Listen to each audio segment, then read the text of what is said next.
Hello guys, gals, and non-binary pals, and welcome to my YouTube channel. I'm Julia, and this is NB Library. The hair, it just won't stay, it's fine. I've had a similar video idea to this kind of kicking around for a while, and I have been analyzing what makes a favorite book of mine, what makes a 5-star, what tropes or kind of representation, genre, even era of historical fiction do I like. And as I started to list some common similarities in books, just as small as like a specific word used, or a type of scene, or yes, trope, I started to see some patterns emerge, and I was able to match those with books on my TBR. And then I remembered that Kayla over at Books and Lala has a video series where she keeps track of what like her favorite tropes are and books that have those in them, and she did a bingo board with trying to get a bingo by reading a book with that trope. There are 5 tropes, and I use that word very loosely, as you'll see why in a second, that I've assembled, that I've found a book for, that I'm going to be reading for this video. So those are guy in your head, or head sharing. I credit the phrase guy in your head to Leah Rose, who's an artist and blogger. I follow her on the Storygraph, and it feels like every book that I click on to see if I want to read it, she has read it before me and rated it already. Old Hollywood with a gay main character. There's only 2 of them that I've read, but I really liked them. Time travel in a personal timeline or time loop. I consider that to be all kind of part of the same trope. It tickles the same part of my brain. And then we get to the 2 kind of loose ones. One is just queer historical fiction. And then this year, I've really enjoyed reading books set in the 1960s. So that's become kind of a new favorite era of mine. The trope or genre that I'm going to be starting with in this video is queer historical fiction. I made a graphic to show the books that I have rated 5 stars in this genre in the past, or a very high 4. As you can see, this graphic is kind of dominated by 3 authors, but they're my 3 favorite romance authors. Something that I like about these particular books, because I've read lots of queer historical fiction that isn't these books, I like humor and banter, but for me to really love a romance novel, I think it really has to have heart, and maybe needs to be a bit ooey gooey. I think It Takes 2 to Tumble is the ooey gooeyest one on here. But A.J. Demas's books in particular, God, that woman can turn a phrase. I don't know what it is about her writing, but it's just so good. Not just the plot or the characters, but like the writing itself is just incredible. Something Human was my favorite book from 2024, and it really did something to me. A similarity between Something Human and Secret Lives of Country Gentlemen is that there are stakes as well, and there's a broader plot going on. That's not true for the rest of them on here. A lot of the other ones are really like fluffy. And I think that something that all of these characters do well is developing side characters and making sure that the main characters have relationships outside of the romance. I think that is really key. When you're writing gay historical romance, as all of these are, it's really important to have prominent female characters, because there aren't any main female characters, and I think that all of these authors do that really, really well. For this video, I'm going to be reading a book that my mom actually recommended to me because she'd read the whole series, and that is Ladies in Hating by Alexander Vashti. As with a lot of historical romance series, you don't need to read the others in the series to understand what's going on in this one. Characters will have cameos in each other's book, but each book is typically a self-contained story. This book is about 2 rival novelists in the Regency period in England. One of them thinks that the other is stealing her work. It's called the Belvoir's Library series. I don't know why yet. I assume a library is relevant at some point. I own this on Libro, and I'm filming this video so that I can go listen to it on my walk. I'm gonna get started listening to that, and I'll update you when I'm probably about half of the way through. I'm getting ready for bed, but I wanted to film an update on Ladies in Hating. I'm about, I think, 59% of the way through. It's been a bit of a hectic day, so I haven't had the chance to film at 50% exactly. It's always hard when I'm listening to an audio because usually I'm out on a walk or out doing something, so when I hit the 50% mark, it's hard for me to stop and film. I'm feeling just okay about this one. So far it hasn't gripped me like any of the example books for this queer historical fiction trope. It is feeling kind of meandering. I don't really know where the book is going. There's one thread that hasn't been resolved, but the tension, I feel like, has kind of left the story. To the book's credit, it does keep the rivalry between Georgiana and Kat, the main characters, for like a good portion of the book, and even when they are into each other, that kind of adds to the tension of them hating each other. Quick plot summary without spoilers. Georgiana is the daughter of an earl, but she is estranged from him. She and her mom left him to go live on their own. They've been living pretty modestly. Georgiana is a writer. I'm sure she's in the other books because she references events that must have happened in the first two books in the series, which was 7 years before the events of this book. She started writing very young and is a Gothic novelist, and now is a celebrated writer. She's writing under a pen name, but pretty much everyone knows who she is, which is part of the reason that she is estranged from her dad. Also, her dad is dead, but she's worried that association with her will taint the reputation of her two brothers, so she's not in contact with them. There's this thread of Georgiana thinking that the people that she comes into contact with will get hurt, which works sometimes. That's not an uncommon trope, but I've seen it executed way better, and it all feels like very melodramatic here. And if we're gonna actually use that as character motivation, I would like to see more of the actual stakes on page for that. And maybe that comes from a previous book, but I shouldn't need the previous book to feel stakes and character in this one. Georgiana has found in the last few years that a fellow novelist has had books with similarities to hers, like a similar name, characters with the same name, and in her latest book, the same plot twist, and their main character literally has the same name, which Georgiana doesn't know how is possible because she made it up entirely. When she confronts the author who's writing under a pen name, she finds that she actually knows this woman but hasn't seen her in 10 years because this woman, Kat, our other point of view character, is the daughter of Georgiana's family's butler, and he was cast out when Georgiana and Kat were teens, and Georgiana hasn't seen her since, but she did have a big crush on Kat. Both of them are well-regarded writers. They both acknowledge that the other is a good writer. As their relationship has deepened, it has dropped the idea of their plots being similar, and at this point in the book, they haven't really written anything for a while because there's other plots going on. But I'm really curious as to how they had the main character with the same name if they both seemingly made it up.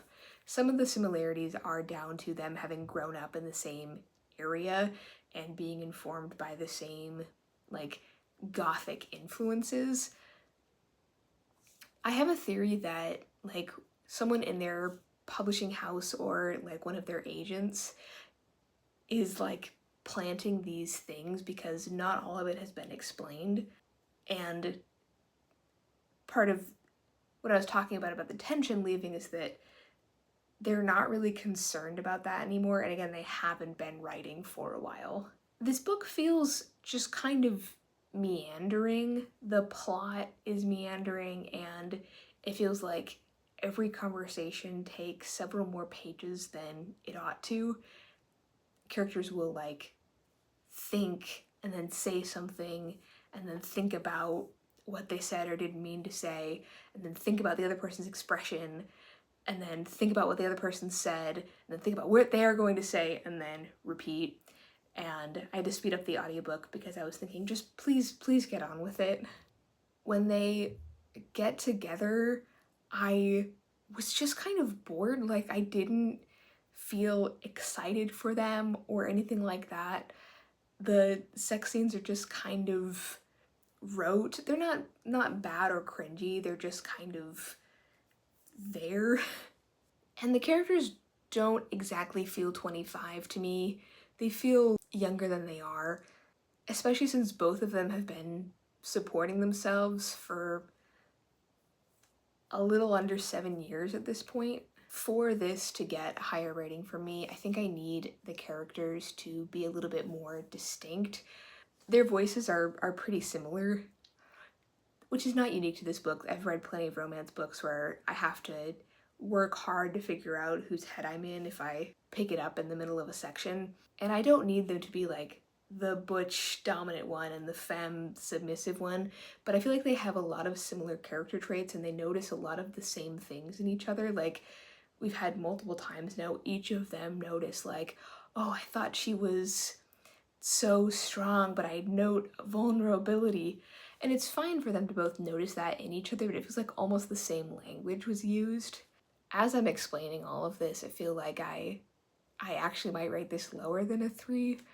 I'll see what happens in the second little less than a half. Like I said, I don't know where the book is going, and sometimes that's like good and fun and exciting, but right now I'm just thinking, what conflict do they have to resolve, and what underlying tension in their relationship still needs to be wrapped up, and what problem do they have that's going to be solved wonderfully in that third act romance novel way.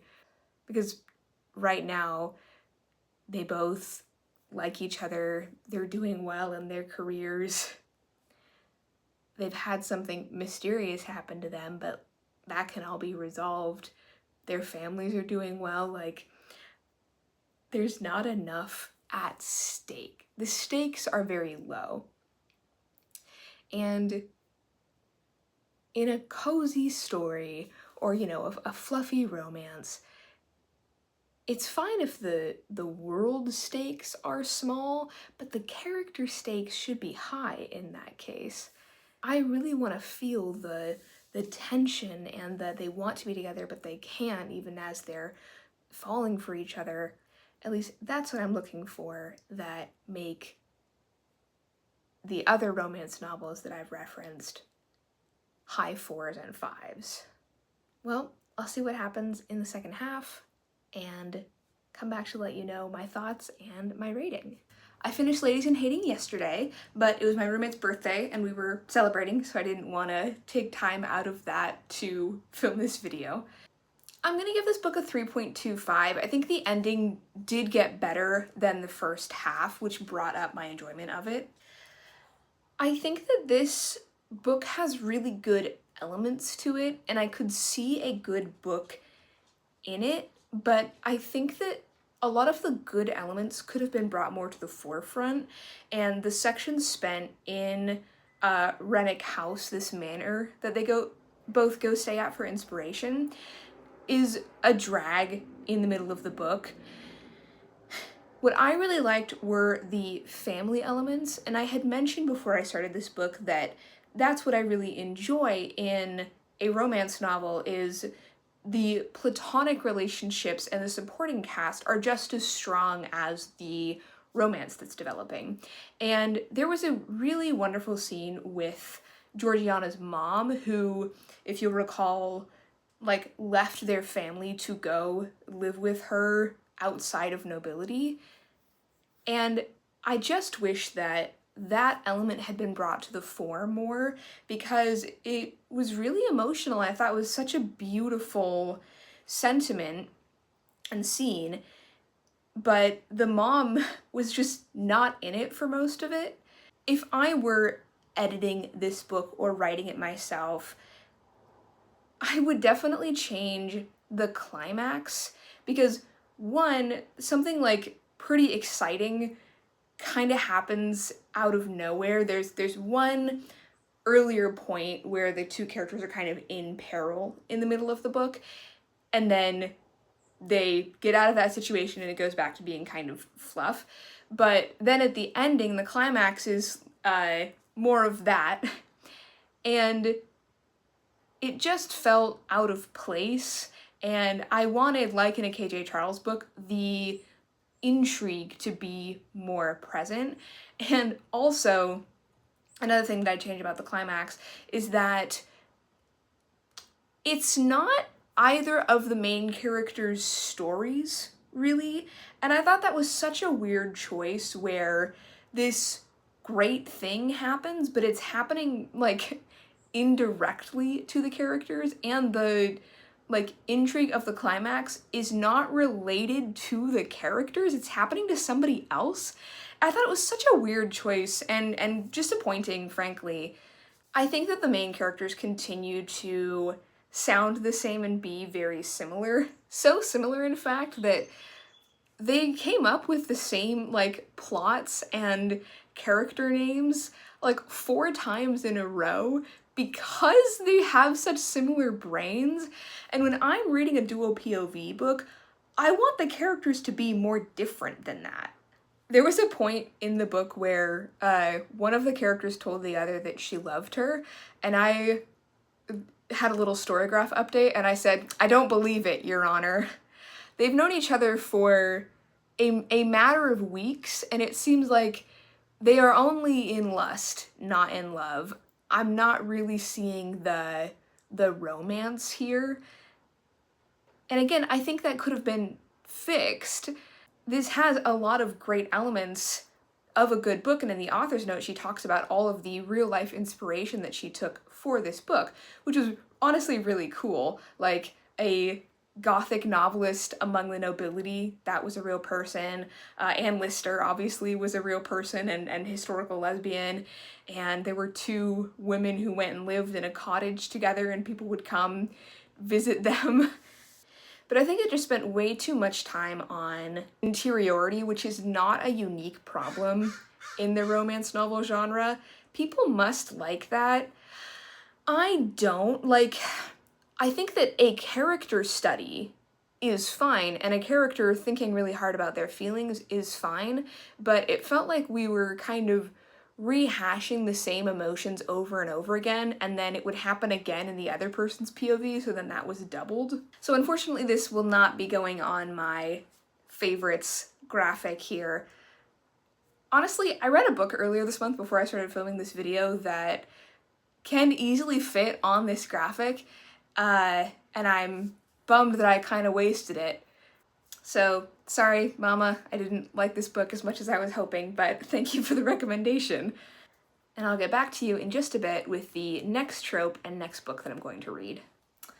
The next trope that I'm going to be reading from is pretty niche, but one of those ones that I've noticed where I really latch on to this trope, and that is time travel in your personal timeline or a time loop. So you travel back in time and see your younger self, or kind of an alternate version of you and your friends. So that's Night Watch, I would say, which is in my top 2 favorite books of all time by Terry Pratchett.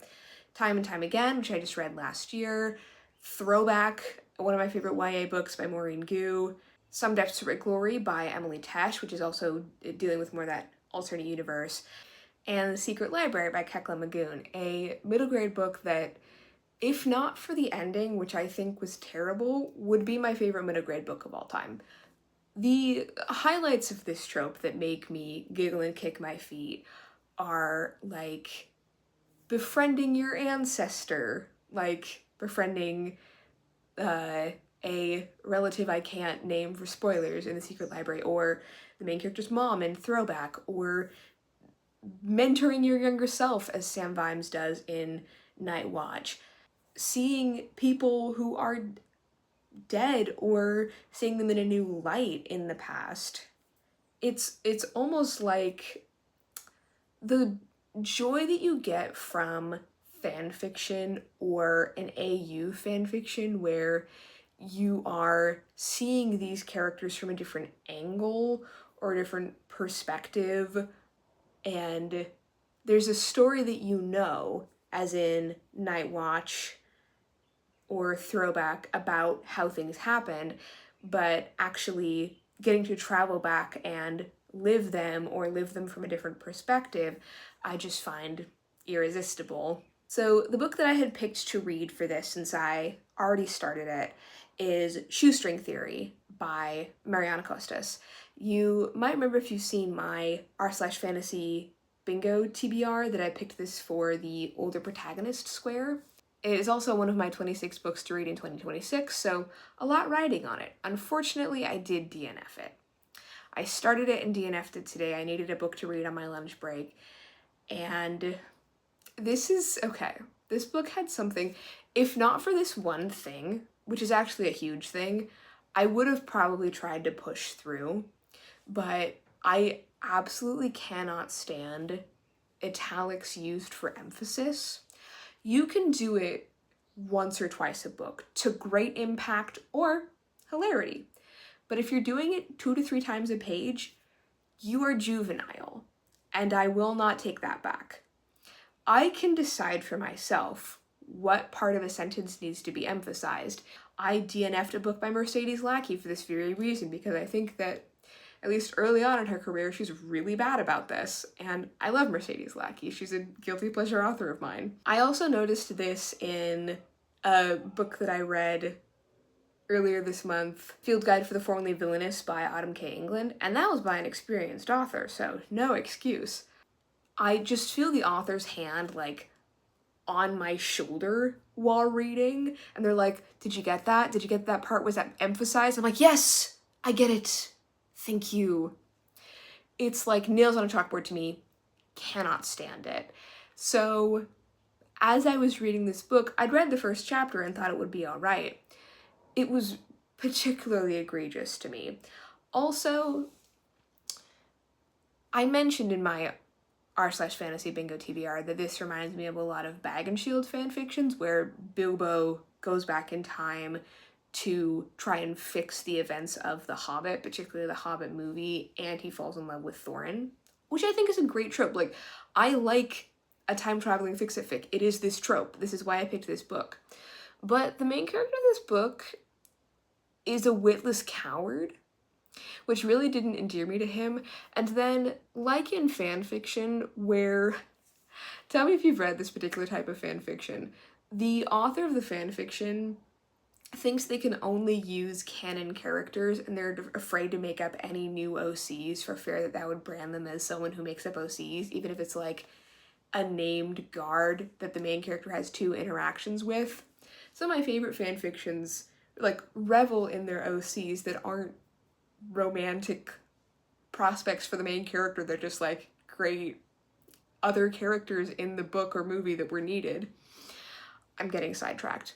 What I'm trying to say is that aside from the main character Cyril and his husband, Euphrates, there were 3 named characters with speaking roles in this book.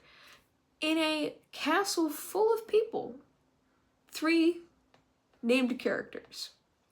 Like, the king and queen were named, but they're killed off screen. Cyril's cat is named, but he's not speaking, so I don't count Shoestring.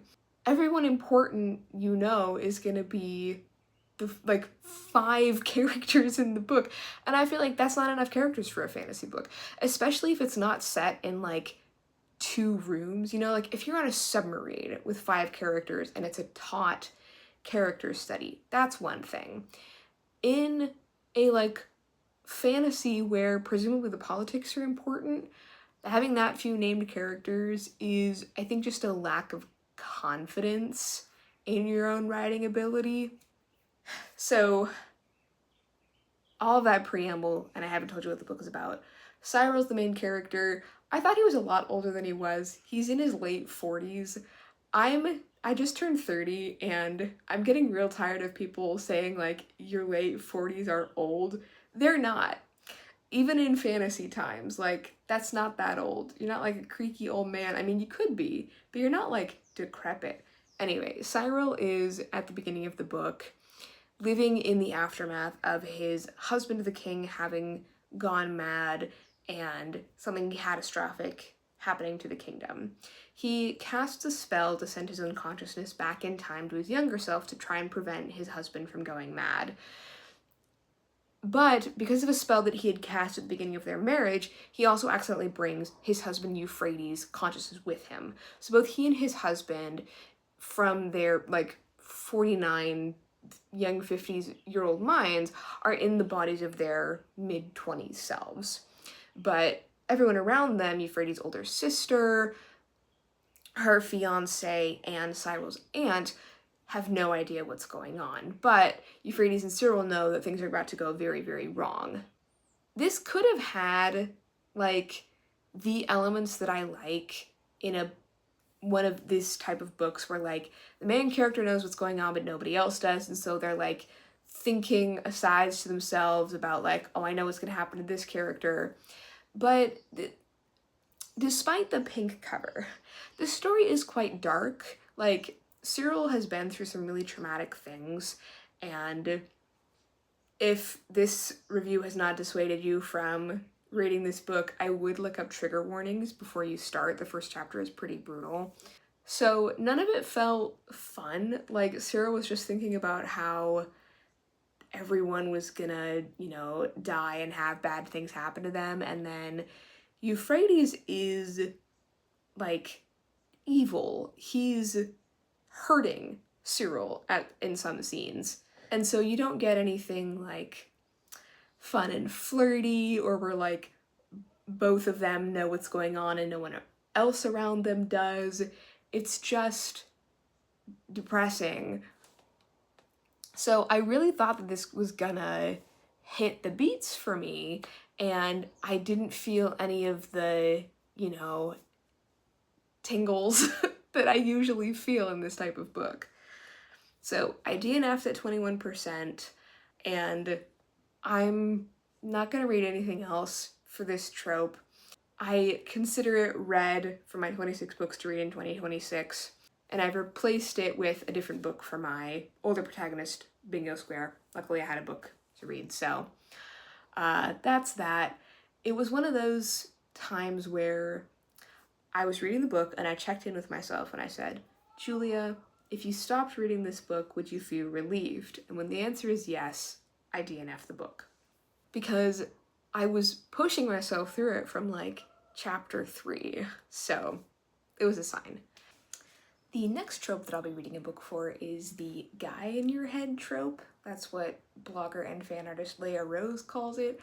I just called it the Penric and Desdemona trope for the longest time, but I think it's also known as the head sharing trope.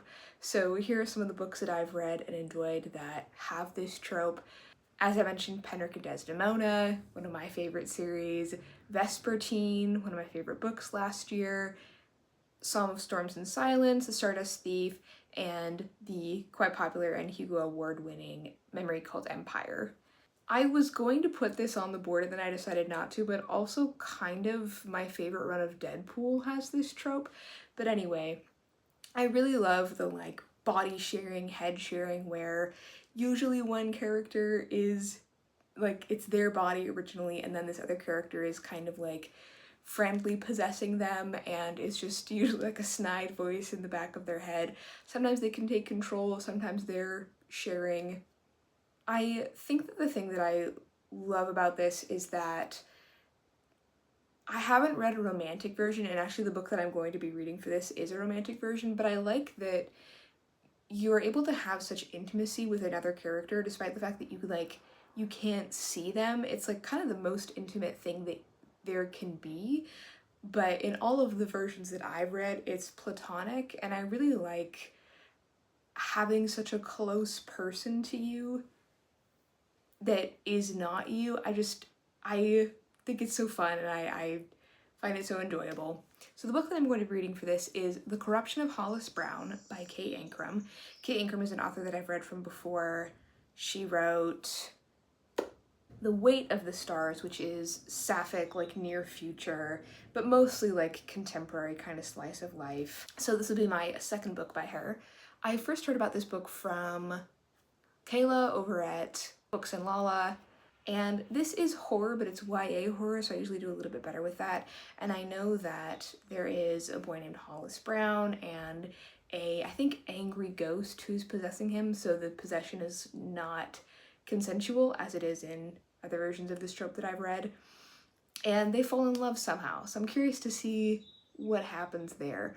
I really don't know much else about it. I've read the first chapter to just kind of get a taste test and see if I like the writing style. I'm going to be listening to this on audio. I don't know a lot going into this one, but I will know more when I see you in a minute at the 50% mark. I'm at the library picking up a hold, and I just got back from a walk at the park. I forgot my headphones. I had them in my vest, and I took my vest off and left it in the car, so I was that person. I was walking, and I was holding the phone up to my ear. I was getting to the 50% mark of the audiobook for The Corruption of Hollis Brown, which is making me, like, giggle and kick my feet. I don't think it's going to be a 5-star, but I am really enjoying the things that it's doing and the ways that it's using the guy in your head trope, and how it's about, like, relationships, both platonic and something more, and how we have a really good setup of what Hollis's life is like before he gets possessed. So Hollis Brown lives in a small Michigan town, one of those ones where the industry dried up, and so there's not a lot of jobs and people are kind of just hanging on still. He has 2 best friends, Annie and Yulia. Yulia's family is from Nigeria, and Annie, her family has been there for several generations, I think. I think Hollis is white. It's not super clear, but like the way he's described, he has like freckles and short brown hair that's thin, so I think he's white. But anyway, Hollis is not very well liked. He's got his best friends, and people understand that he can't be a horrible guy if Yulia and Annie like him, but he loves getting into fights, and he loves putting himself in not dangerous situations, but like dangerous adjacent situations. He has this routine where every morning he goes and stands by the train tracks, like as close as he can get to feel the like power of the train just right in his face. I actually just put something together that's a little bit frightening, but I don't want to spoil it. So Annie and Hollis go to this abandoned housing development that's rumored to be haunted, and so people don't go in there very often because bad things happen when people go in there, but then naturally, like, the seniors do. So there's this, like, senior sleepover, basically, and Annie's ex is there, Jorge, who she had, like, just broken up with, and Jorge gets mad that she's with Hollis, and so he punches Hollis, and then to kind of remove themselves from the situation and cool down, Hollis and Annie go for a walk. But while they're gone, Jorge went into the basement of one of these abandoned houses and was mysteriously attacked. Like, he's got slashes all over his body, and everyone freaks out and leaves, but Annie and Hollis come running up because they heard screaming, and they're like, well, this guy's not great, but like no one else is here, we have to take him to the ER. So they do, but then Hollis gets in trouble because Jorge is accusing him of having done it, and Hollis is like, I wasn't even in the room, like how is that possible? But he gets suspended. So he's walking home from his suspension meeting and meets this guy. He meets this guy who is acting kind of weird and speaks in a sort of old-timey way. His name is Walt. And Walt says, hey, I can teach you how to like become more likable and kind of coach you. And Hollis is kind of like humoring him, but he also wants to make sure this guy is okay. He seems like he's like sleeping outdoors, and it's fall, it's getting cold, and so they agree to meet up, and Hollis is kind of more concerned for him. And Walt, he's like, I'll make you a deal. 6 months, I'll coach you, I'll try and improve your life and make people like you more in exchange for food and a place to live. And they shake on it, and then Walt possesses him. And the body that he was in sort of crumbles to dust. So Hollis is understandably feeling horrified and violated because he can't control his body at all. Walt is piloting him. And Walt is like, hey, calm down. I'm not going to do anything. I'm just going to pretend to be you. I'm going to make you more likable. 6 months, like I promised. It's going to be fine. And Hollis is like, you know, raging and screaming at first all internally, and is having to tell him, like, you have to act this way or my mom's going to suspect something is wrong. But also, like, makes Walt not look while he's getting changed or showering, and Walt honors that. But Hollis is, as I said, still feeling, like, very violated. But in a really well done and organic way, it starts to turn into this, like, mutual partnership and relationship, and what was horrifying and violating turns into something erotic, almost, where when Hollis / Walt touches, like, his skin to skin, there is a, like, not inherently, like, horny, like, eroticness, but almost like a shock and a something, like, sensual that goes beyond eroticism, that sort of, like, freaks both of them out, but they also both kind of like it. And Walt is piloting Hollis over the course of several months and making him more likable and everything. But then as they start to form this, like, mutual relationship, Hollis gets control a little bit more and is kind of able to, like, you know, control a hand, or he's like, hey, let me handle this conversation, and Walt will give him control of his mouth. So I haven't read very many guy in your head stories where, like, the main character is the guy in the head, but in a way where, like, it's their body, but they're not in control. You know, like in Animorphs, when one of them gets taken over by the Yeerks. I knew that there was going to be a romance between Walt and Hollis, but I wasn't sure how that was going to be handled. I mean, how much closer and intimate can you get than sharing a body, you know? So I'm really enjoying the development of their relationship. As I said, it's come about very organically, and it's building towards something that is just, I think, really good, that I'm really enjoying. I also like the emphasis that it's putting on the platonic relationships between Yulia and Annie and Hollis, and Walt kind of trying to subtly push Hollis towards, like, feeling like there's something else for him. You know, he's resigned to being stuck in this town and working a blue-collar job. He's like, I'm not gonna go to college. I'm gonna find a construction job or something. Hollis loves to cook. And Walt is telling him, like, you could do this for a living. And Hollis says, yeah. So I think that Walt is going to try and get Hollis to have, like, bigger dreams and ambitions. There's also a tentative friendship forming between Hollis and these two guys, Timothy and James, which is nice because he doesn't have any guy friends, and also at the beginning of the book, he and James are, like, beating each other up. So it's feeling in the 4 to 5 range. I don't think it's going to get a 5. Usually I can tell at this point if a book is going to be a 5, but I think and I hope that I'm going to really enjoy the second half, and I'll let you know when I'm done. I forgot to mention, just real quick, the only thing that I'm, like, not enjoying about this book is that there are really short chapters, and they all have a title that, as far as I can tell, doesn't make any sense. they're titled like rupee car poems, and it makes me laugh almost every time. And one of them was just called Antigone. I'm like, why? I just finished The Corruption of Hollis Brown by Kay Ancrum. It inspired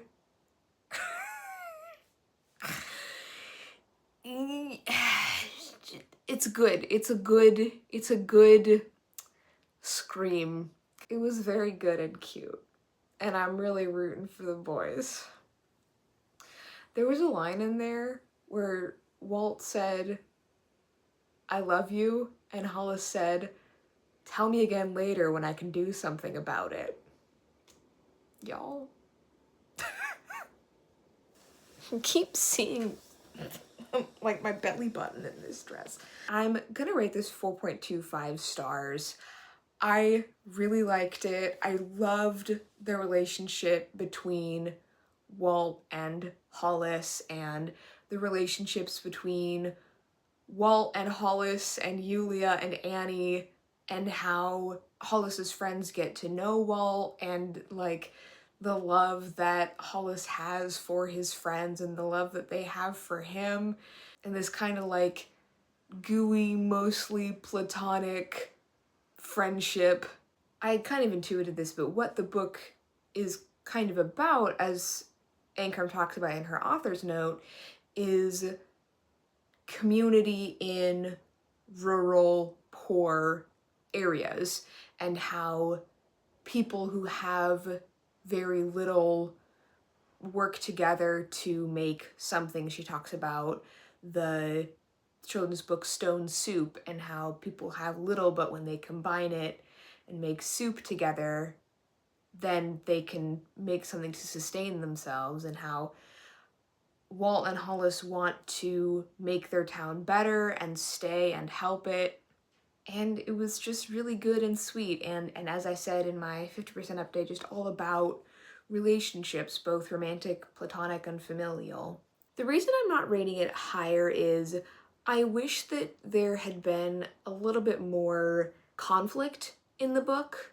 Even though I loved the way that the relationship between Walt and Hollis built, it felt just a little bit too easy. Like, I don't normally say this about books, but I wanted it to be a little bit like meaner and nastier. It's supposed to be horror, but it felt just pretty fluffy the whole time, and I just wanted things to be a bit more difficult for the main characters. Like, things are difficult in the beginning, but I wanted there to be some kind of like third act conflict. And it was just like things start off bad and then they just get better and better, and I wanted there to be a bit more of an up and down. There is a climax of the book, and there's some doubt about how things are gonna go. I was very relieved by the ending, but I thought there could have been a bit more doubt and tension in it. Overall, I loved the romance between Walt and Hollis. Truly a swooning, giggling, kicking my feet worthy romance. And it's making me want to check out more by this author. I don't want to bother my roommate because she's asleep, so that's why I'm filming on the other end of the apartment at the end of this hallway. And we are under the wire because any minute now the landscapers could start up their power tools again. So the next trope that I'm going to be reading from, as I mentioned, is a very loose one. It's a book set in the 60s. I've had really good luck with books set in the 60s this year, so I'll show my graphic here. The major one being my favorite book of the year so far, The Johnson 4, but also the Lady Astronaut books, These Heathens, one of my other favorite books of the year, and some books set during the space race like The Star Seekers and To the Moon and Back. Different To the Moon and Back than what I'm going to read in a future video, but also about space. Obviously, there was a lot of social change happening in the 60s with the civil rights movement and also the second wave feminism and the space race going on, which I am interested in. The book that I'm going to be reading for this trope is After Hours at Dooryard Books by Cat Sebastian. I'm a big Cat Sebastian fan. This is one of her new books that I haven't read yet. I don't think I'm going to read Starshipped because it's contemporary and it also feels like RPF for Star Trek, which is not my bag. Cat Sebastian started writing Regency romance, which I've read all of, and lately she's been exploring the like 50s to 60s era, so the Cabot family books, but then also You Should Be So Lucky and We Could Be So Good. I've heard that this one is a little bit like darker. There's a man who owns a bookshop and then a like drifter who kind of comes into his life, and then there's also a woman with a newborn that they both befriend who I think maybe starts living with them, but you've got like the specter of the Vietnam War going on, and the bookshop I think is maybe being watched by the FBI. I'm expecting, as with other Cat Sebastian books, there to be not a lot of conflict, although this one could surprise me based on the subject matter. She doesn't usually have a third act breakup in her last few books, and it's kind of all about the like tactilness of the historical period, just like historical details, and also two characters learning to love each other and themselves. That's really all I got for this one. As always, I'll get back to you at 50%. I'm back the same day. I'm in the hallway again, this time because my roommate's playing D&D. The hallway's good. I like it. I like it here. I just hit the 48% mark of After Hours at Dooryard Books by Cat Sebastian, and I stopped there because there was a POV change. The first 30% of this book or so we're following Patrick, who is not the bookstore owner, but works at the bookstore, Dooryard Books, and he takes in Nathaniel, who the store owner brings in. Mrs. Kaplan does this. So this is not the first person that Patrick has helped, and Patrick doesn't really ask a lot of questions. He kind of knows not to. My microphone's not plugged in. I'm just holding it like an idiot. So all Patrick really knows of Nathaniel is that he's got some mental health issues and what seems like a pretty severe case of agoraphobia. He doesn't really want to leave the building. There are some apartments in the building. So there's the Valdez family with their two twin kids, Iris and Hector, and Patrick lives in one of the apartments, which Nathaniel then moves into because about a week after Nathaniel arrives, Patrick's sister-in-law, Susan, arrives with her newborn baby and a telegram stating that her husband, Michael, was killed in the Vietnam War. We don't know Patrick's entire story, just that he's been working here for about 10 years. He's 28, and he knew Susan growing up, and he and his brother Michael were very close and close in age. Susan and Michael were performers playing folk music, and Susan is actually pretty famous, but she needs a lot of time to get back on her feet. So in the meantime, Patrick and Nathaniel are basically raising her daughter Eleanor. And then 30% of the way through, we switch over to Nathaniel's POV. We find out what he's running from, and I was shocked, but it also makes perfect sense, and I'm really tense to see what happens when everyone else finds out. One of my favorite conflicts in a romance novel, because I do like it when romance novels have a third act conflict, and sometimes it can be kind of silly. I think the best kind of conflict is the one that arrives from a lie told at the beginning of the relationship. And I have a feeling that that is sort of what's going to happen here, but I've also read other romance novels where one character is keeping an identity secret from the other and then is so worried that the other person's going to find out, and when the other person finds out, they're like, oh, okay, or they already knew. But I don't know if that's what's gonna happen here. It kind of depends on what Nathaniel decides to do here on out. Because none of them get out of the apartment much, and they don't really venture farther than a few blocks away, they're in New York City. It's been very domestic, which Cat Sebastian's books like do tend to be, in a way that I think is like really sweet and authentic. And so we're seeing discussions of like broader culture of what's going on in America and in the world, and Patrick kind of does the equivalent of doom scrolling when he picks up paper and goes, ugh, and then keeps reading it, and everyone's like, stop, why are you torturing yourself? Patrick and Nathaniel have not yet really started their relationship. They're living together, but haven't admitted they have feelings for each other or anything like that. But it's very sweet. I've already highlighted several lines, and I'm really excited to get back to it. So I'm gonna go do that right after filming. As you can see, I've escaped the back rooms and I'm in my room again.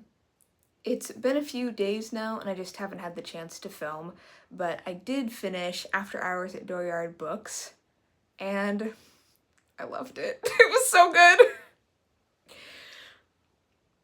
I think it's gonna go on my favorite books of the year list. I have read some of my favorite books of the year in the last month and a half or so, and I consider myself very lucky. Kind of as I had predicted or like figured, Nathaniel's final reveal of who he was and where he comes from did not cause a big third act breakup.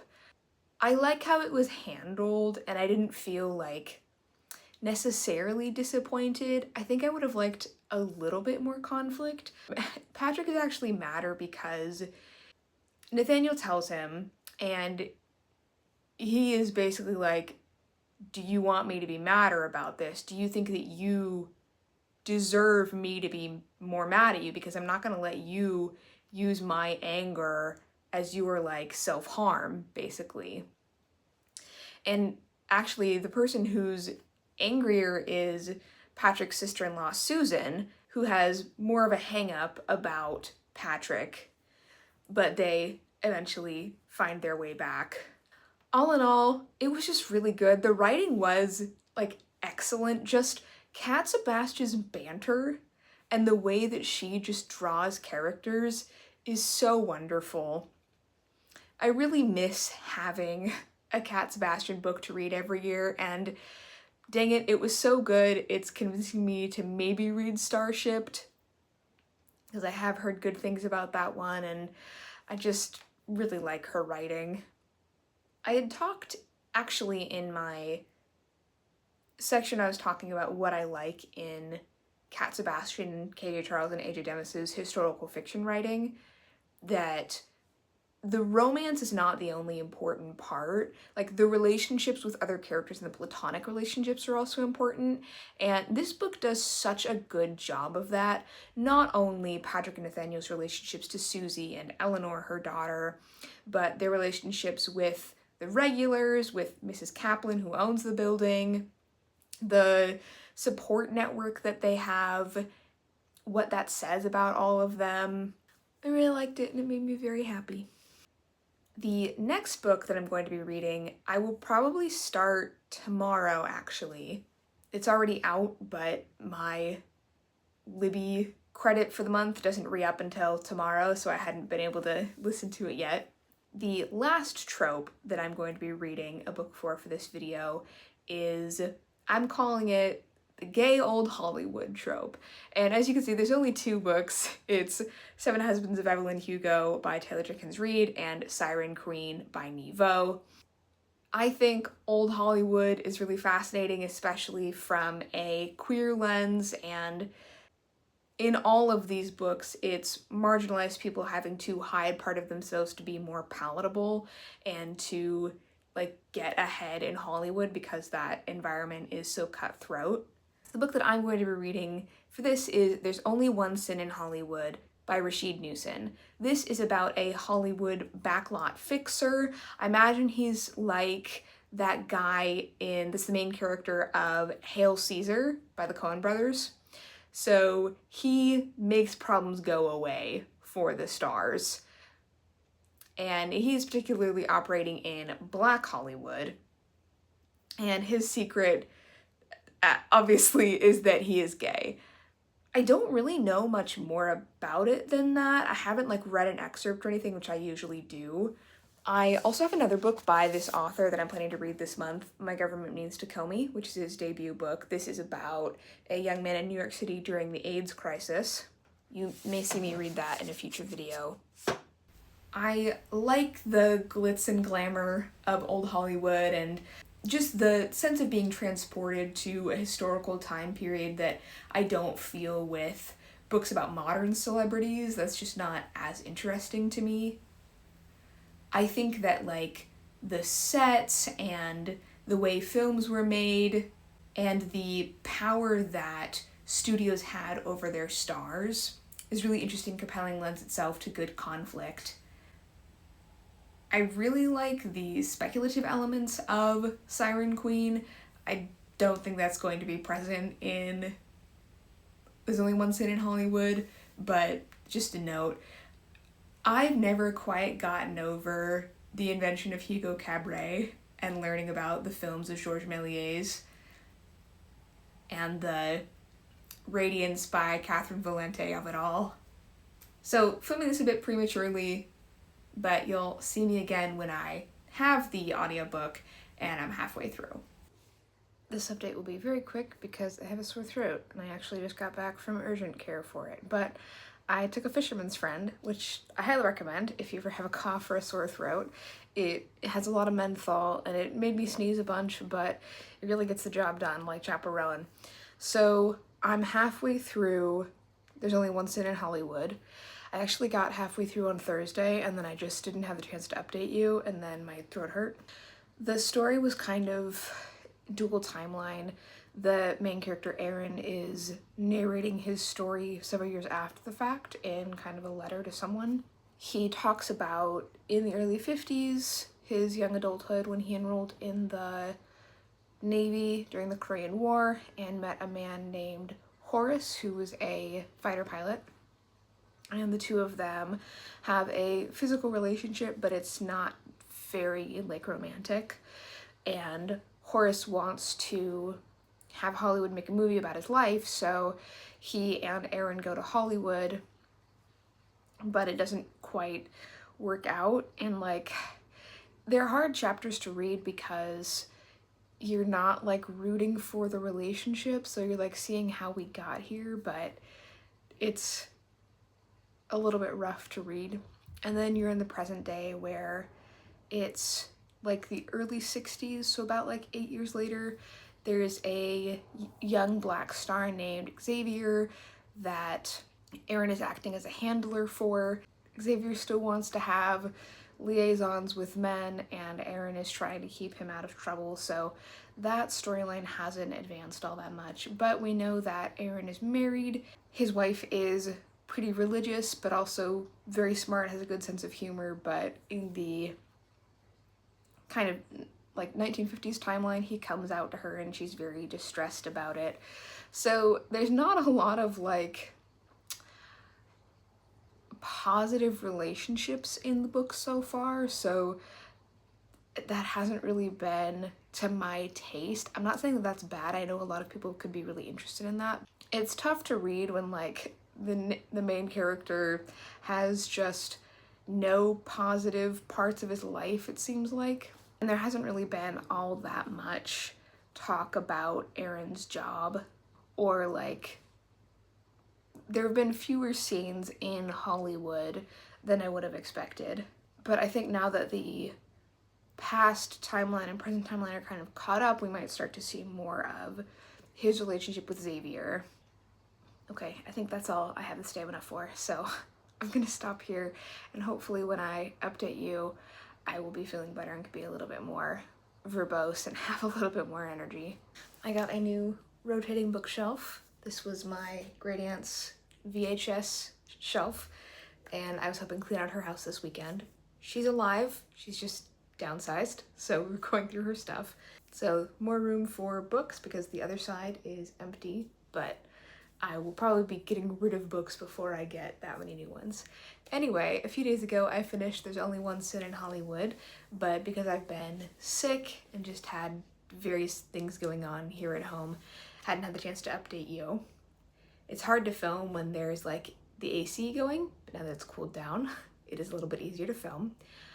I ended up just not liking this book. I think I gave it maybe 3 stars, maybe 2.75.